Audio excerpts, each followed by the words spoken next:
Madam Vice President, I am presenting a solitary and uncomplicated inquiry for your consideration today. Merely one. Following your 20-year tenure as a formidable prosecutor, your 4-year term as the Vice President, and a comprehensive lifetime dedicated to the pursuit of public service. Are you capable of identifying even a singular executive decision that you profoundly regret? Just one. I encourage you to take all the time you require, as the Senate Judiciary Committee remains densely packed, and every major broadcasting network is currently transmitting these proceedings live.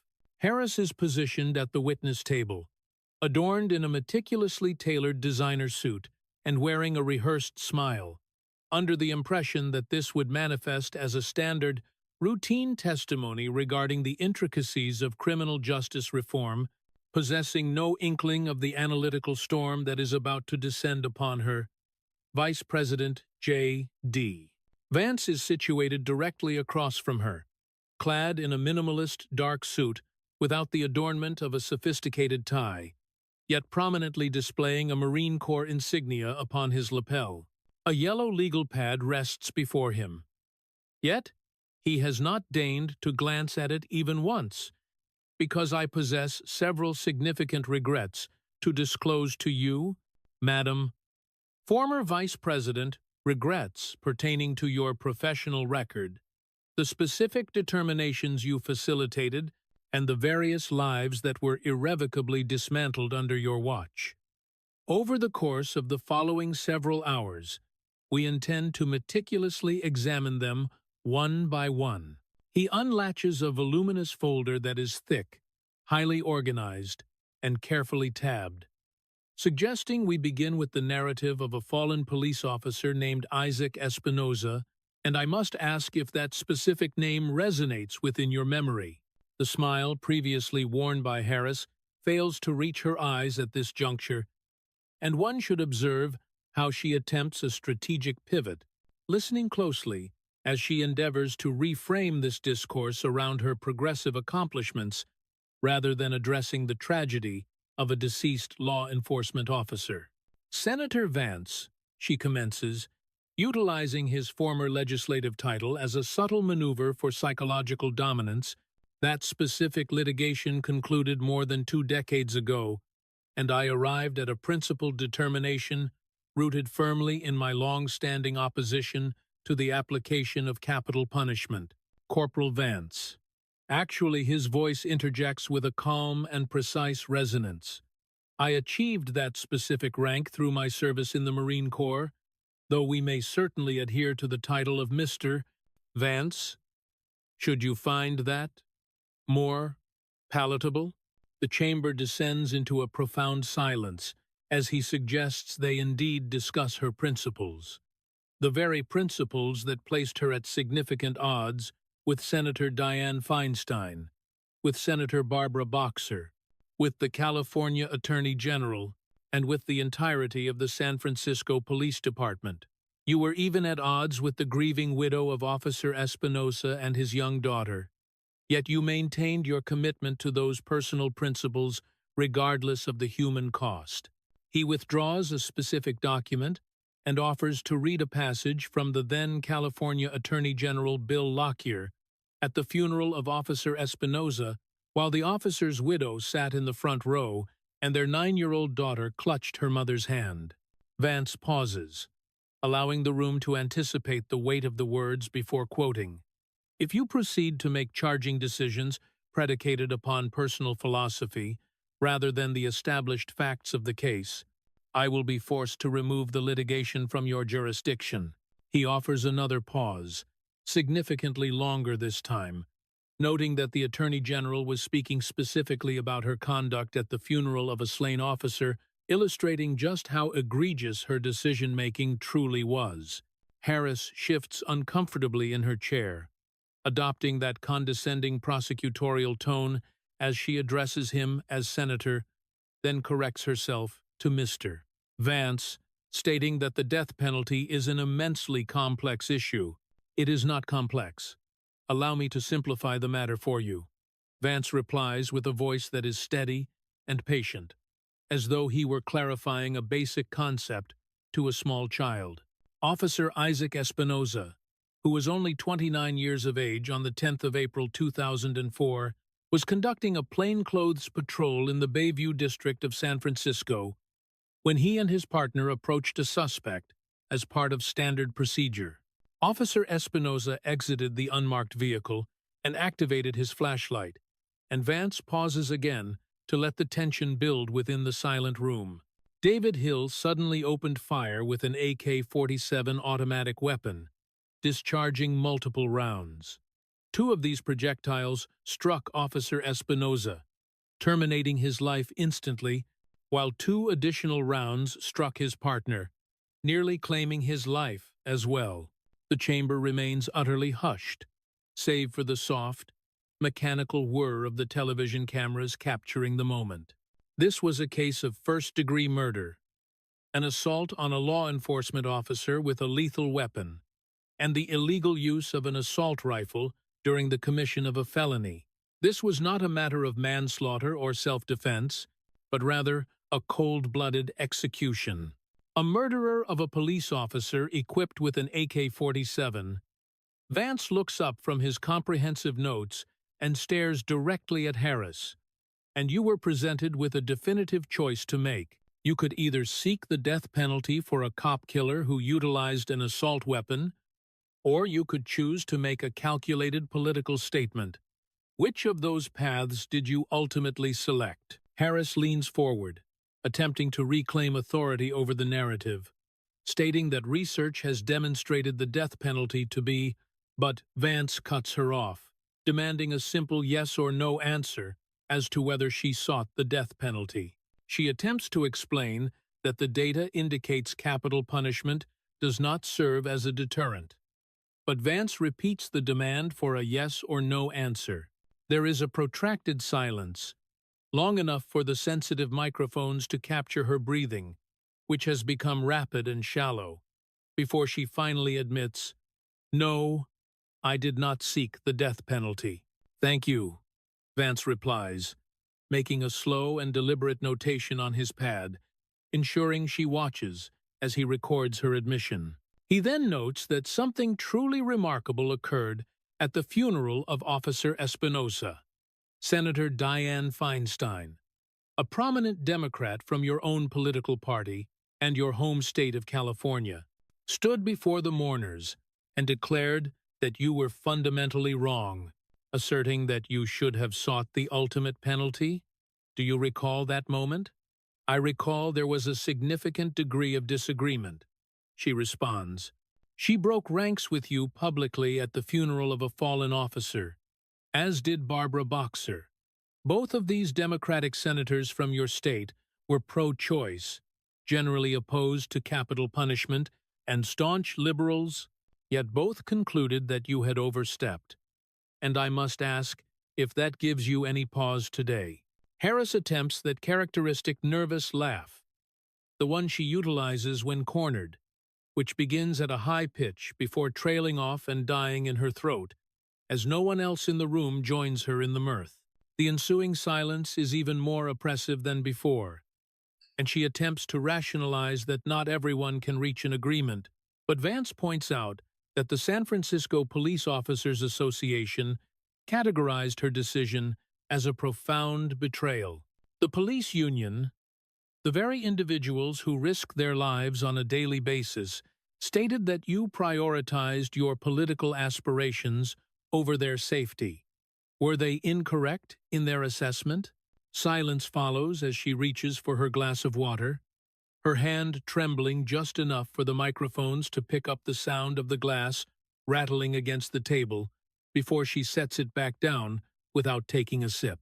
You claim the issue is nuanced, yet Attorney General Bill Lockyer did not perceive it as such, as he threatened to strip the case from your authority.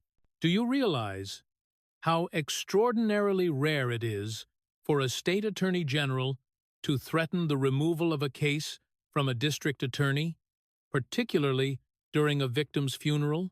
Vance produces another document, quoting the San Francisco Chronicle from the 21st of April 2004, which stated that Harris's refusal to seek the death penalty created an unprecedented rift between the new district attorney and the law enforcement community, who questioned if she could be trusted to seek justice for fallen officers.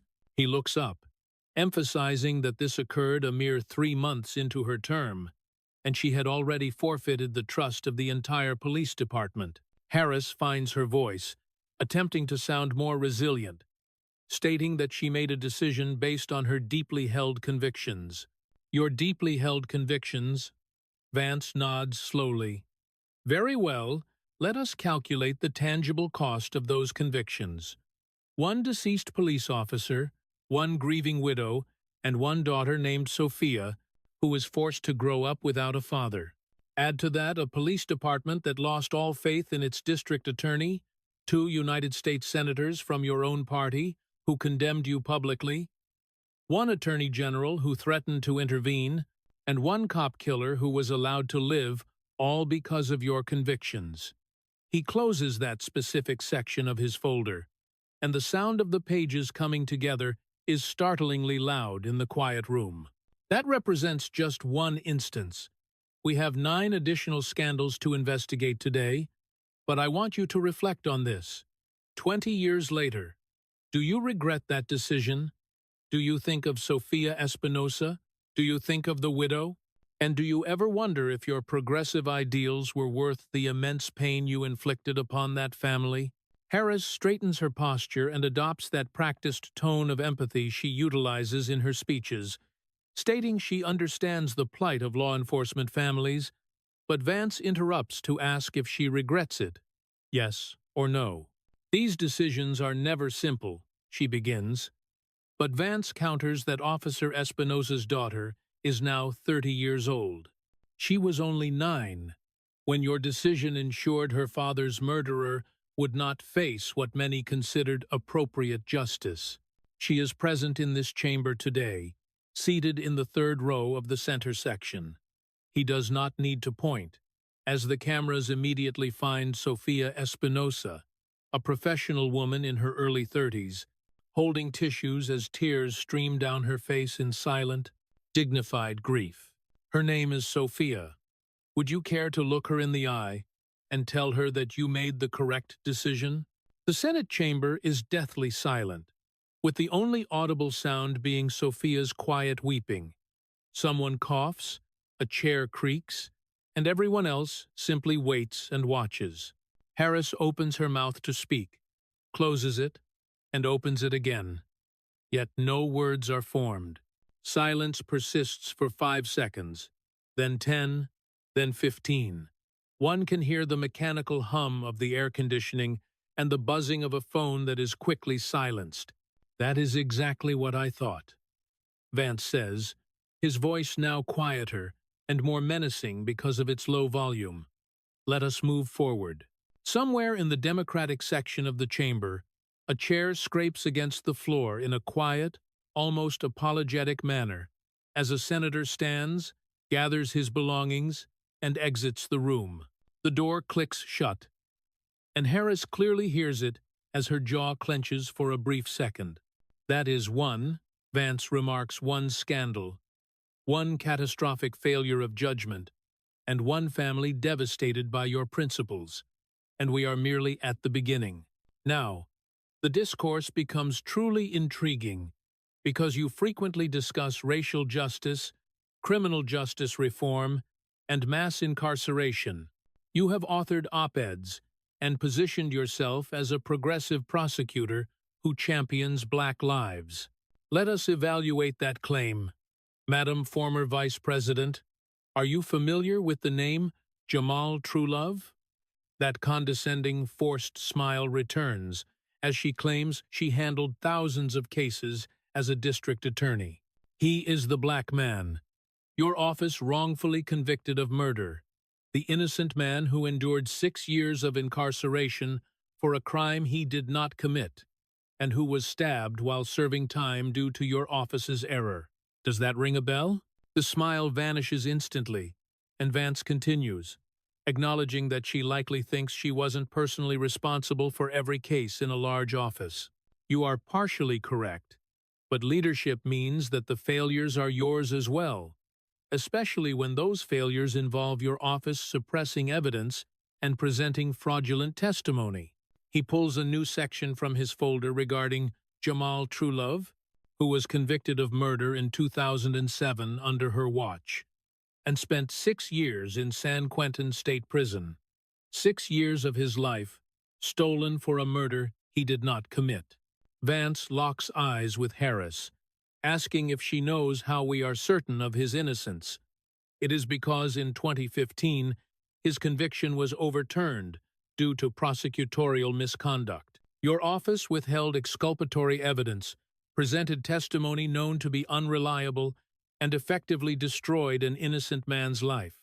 I was not personally involved in, Harris begins, but Vance interrupts to read what Jamal Truelove himself stated in an interview after he sued the city and won. Vance produces a transcript and quotes Truelove. "I will never forget looking back and seeing Kamala Harris.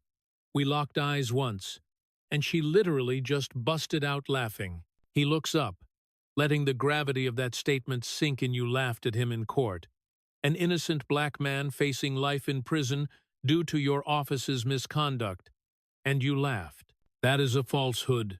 Harris's voice rises, sharp and defensive. "I would never."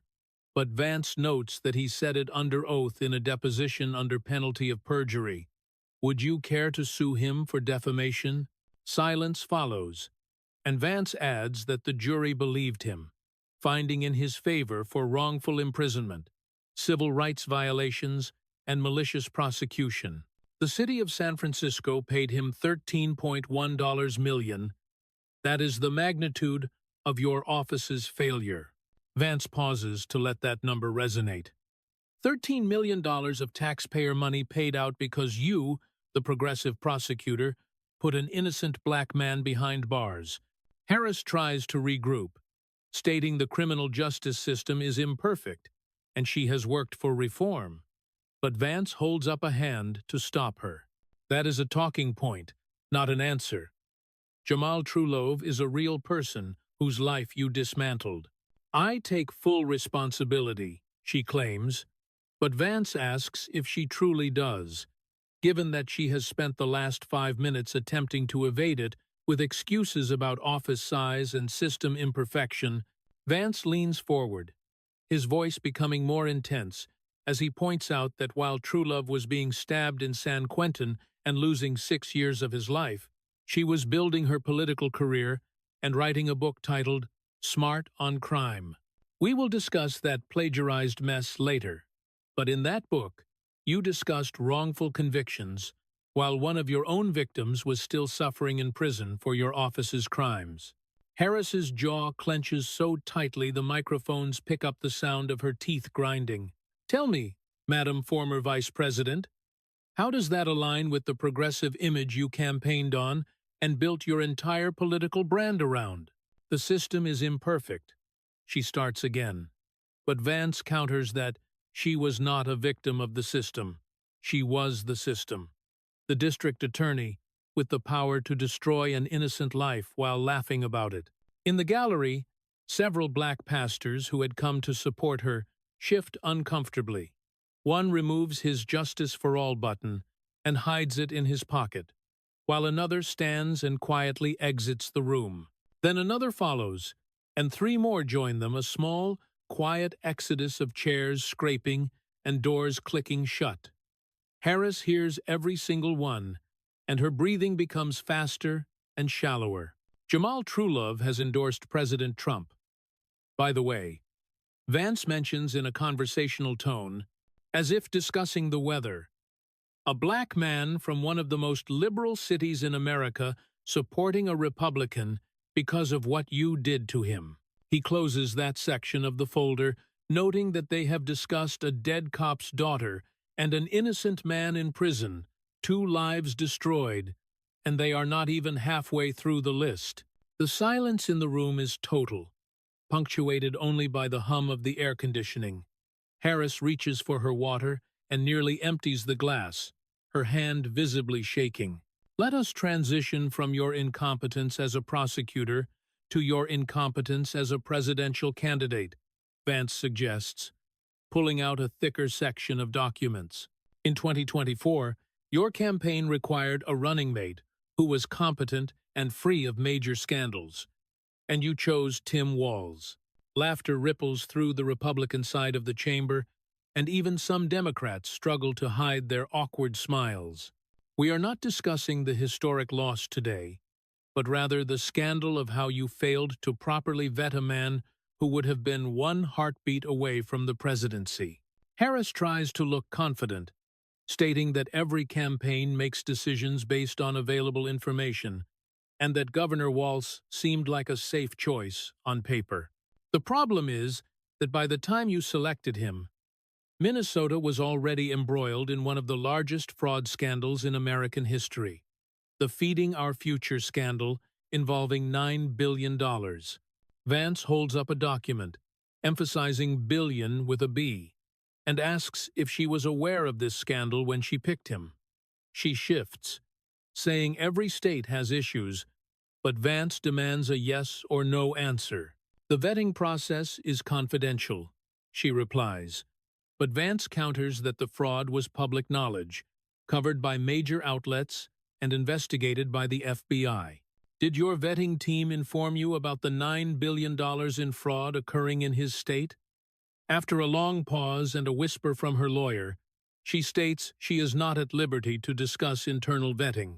So you knew, and you selected him anyway, Vance concludes, producing a timeline of the fraud, where a nonprofit supposed to feed needy children was instead stealing money through shell companies and fake meal sites.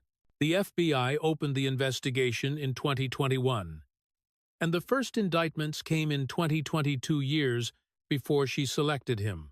By August 2024, 70 people had been charged with stealing $250, $18 million, with prosecutors warning the total could reach $9 billion. $9 billion, that is more than the annual budget of some states, stolen on Walz's watch, while he was supposed to be providing oversight.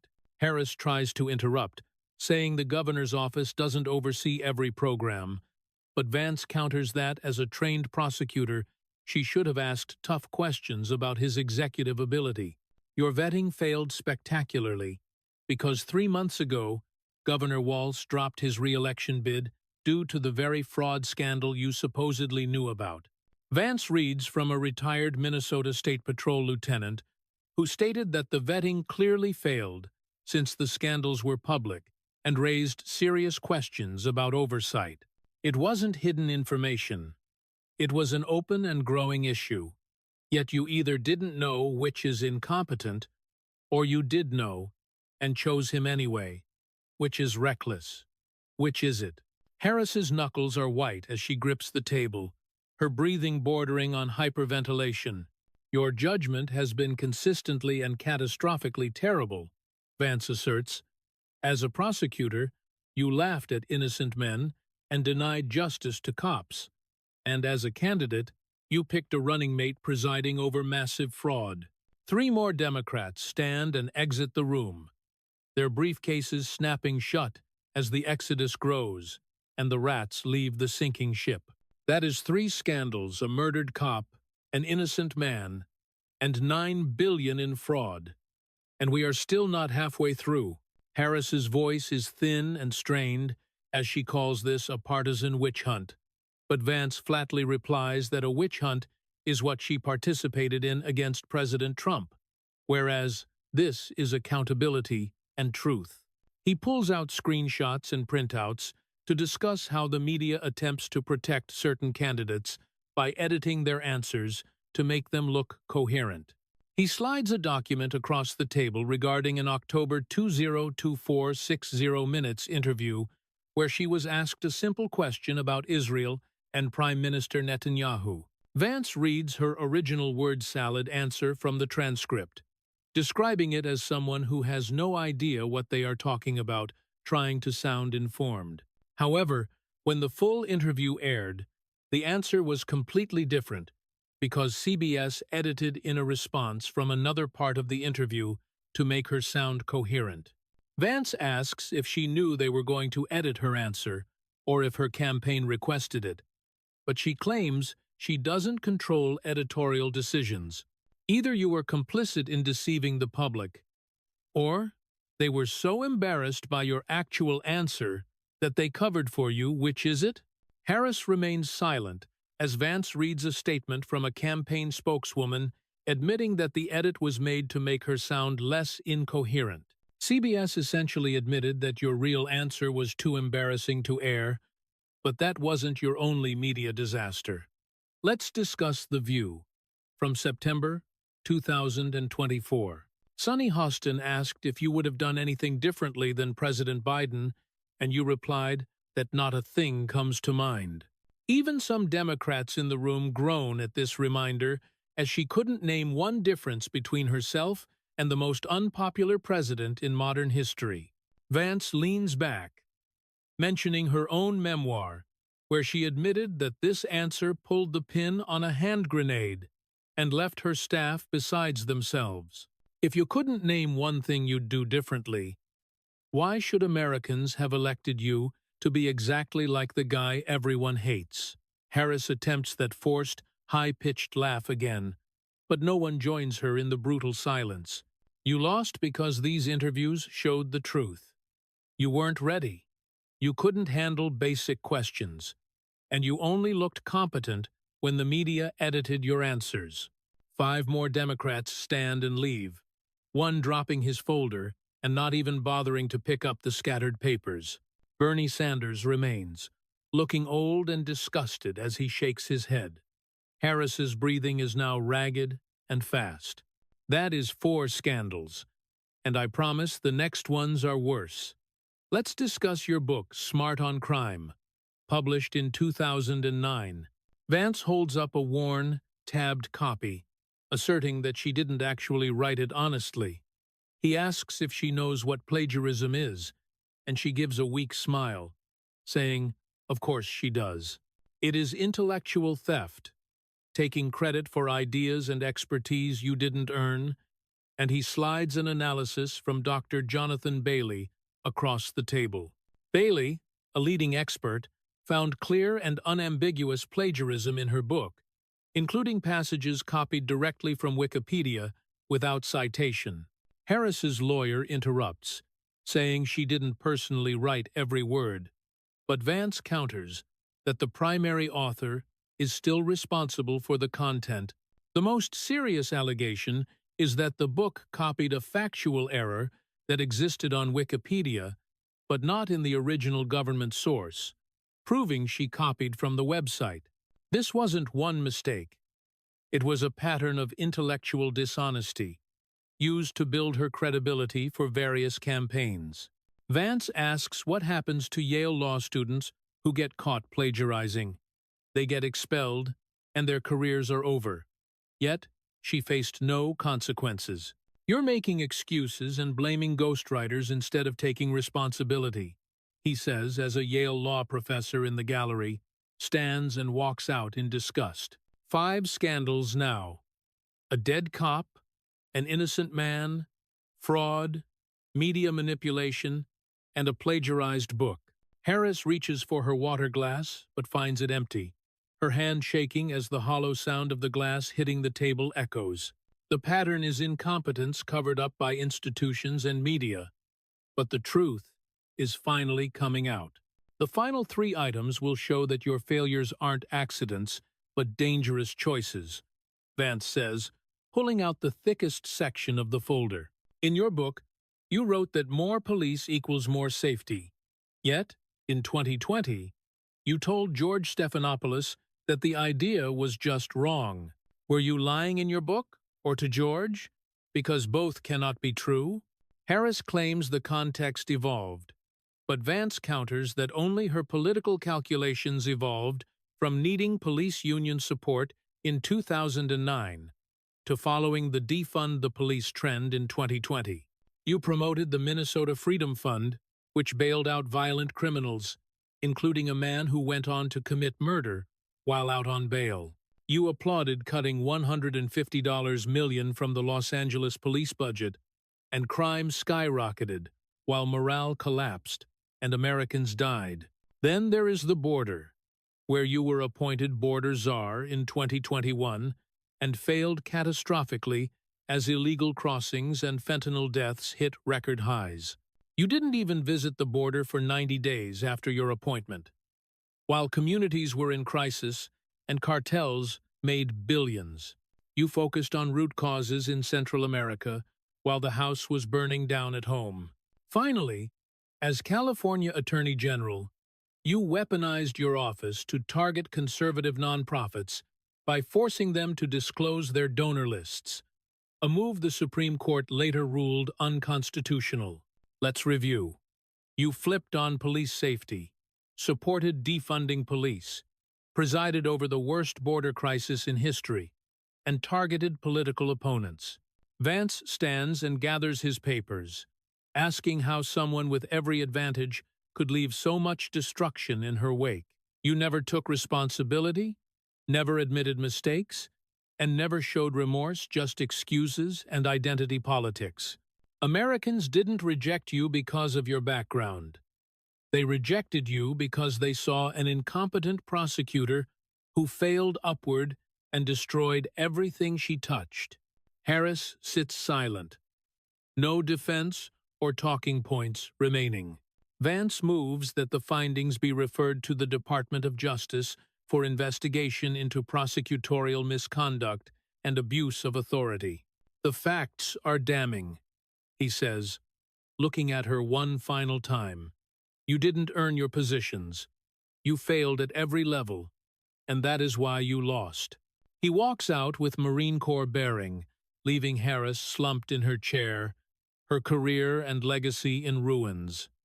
The room erupts in chaos, but Vance doesn't look back. Within 30 minutes, the political earthquake begins as CNN breaks its programming and MSNBC enters a full meltdown. Social media explodes with number Harris destroyed, and the video of her silence goes viral with 100 million views. Even the DNC and Nancy Pelosi begin to distance themselves, and the governor of California announces a state investigation. Major donors demand refunds, and her memoir is pulled from shelves for fact-checking. Outside the Senate, Sofia Espinoza gives a powerful statement about how she waited 20 years for this acknowledgement.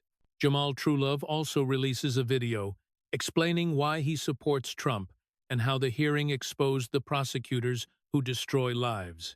The San Francisco Police Officers Association creates an award for prosecutorial integrity named after Isaac Espinoza, stating Harris's name will never be associated with it.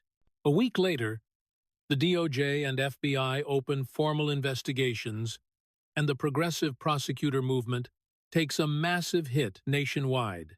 Universities scrub her from their websites, and even her sorority distances itself. 2 weeks later, Harris releases a brief statement saying she is stepping back from public life, with no apology included. 3 months later, Vance visits a Marine base and explains that he didn't destroy her career, she did, through 20 years of bad decisions. Truth and accountability matter, he tells the Marines, and sunlight is the best disinfectant. The story ends with a call for more investigations and more truth, because the American people deserve accountability for corrupt and incompetent leaders.